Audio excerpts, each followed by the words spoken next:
இவங்க கிட்ட இருந்து ஒருத்தவங்கள காப்பாத்துற பொறுப்பு தான் இவ்வளோ நாளா நம்ம கிட்ட இருந்தது. இப்ப இன்னும் ஒருத்தவங்கள சேர்த்து காப்பாத்துற பொறுப்பு வந்துடுச்சு. வேற யாரும் இல்ல, இந்த தக்காளிய தான் சொன்னேன். இதுக்கு மேல இந்த தக்காளி காயும் பழுத்து முடியிற வரைக்கும் இவங்களையும் அவங்க கிட்ட இருந்து காப்பாத்தி ஆகணும் நம்ப.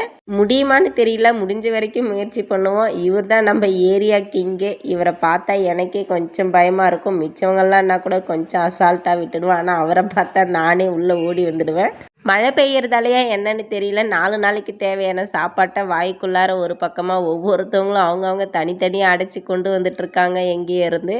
இன்னைக்கு இல்லை நீ கோலை வச்சுட்டு நின்றுட்டுருக்க, என்னைக்காச்சும் ஒரு நாளைக்கு இந்த திராட்சை பழத்தை நாங்கள் ஒட்டுக்க சூறையாட தாண்டி போகிறோம் அப்படின்னு சொல்லிட்டு சவால் விட்டுட்டு ஒவ்வொருத்தராக லைனாக போகிற மாதிரியே இருக்குது எனக்கு.